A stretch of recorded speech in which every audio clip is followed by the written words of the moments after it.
किसी गांव में एक बूढ़ा व्यक्ति अपने बेटे और बहू के साथ रहता था।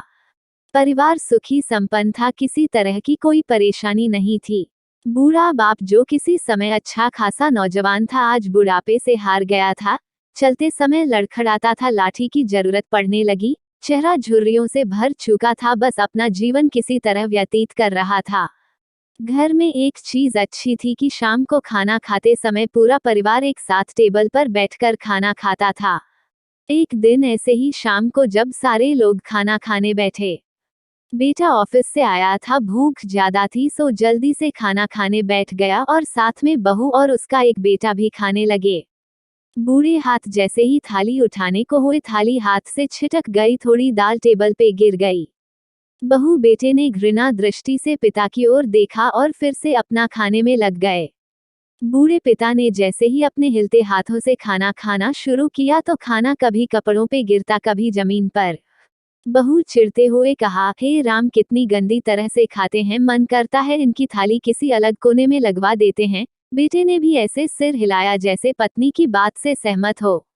उनका बेटा यह सब मासूमियत से देख रहा था।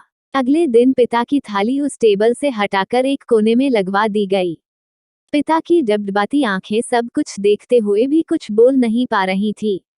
बूढ़ा पिता रोज की तरह खाना खाने लगा। खाना कभी इधर गिरता, कभी उधर। छोटा बच्चा अपना खाना छोड़कर लगातार अपने दादा की तरफ देख रहा था। माँ ने पूछा, क्या हुआ बेटे, तुम दादाजी की तरफ क्या देख रहे हो और खाना क्यों नहीं खा रहे? बच्चा बड़ी मासूमियत से बोला, माँ, मैं सीख रहा हूँ कि वृद्धों के साथ कैसा व्यवहार करना चाहिए। जब मैं बड़ा हो जाऊंगा और आप लोग बूढ़े हो जाओगे तो मैं भी आपको इसी तरह कोने में खाना खिलाया करूंगा।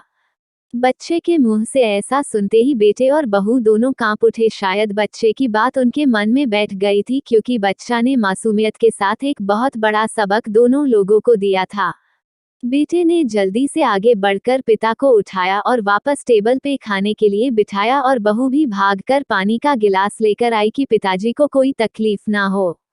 इस कहानी से शिक्षा मिलती है कि माँ बाप इस दुनिया की सबसे बड़ी पूंजी हैं। आप समाज में कितनी भी इज्जत कमा ले या कितना भी धन इकट्ठा कर ले, लेकिन माँ बाप से बड़ा धन इस दुनिया में कोई नहीं है।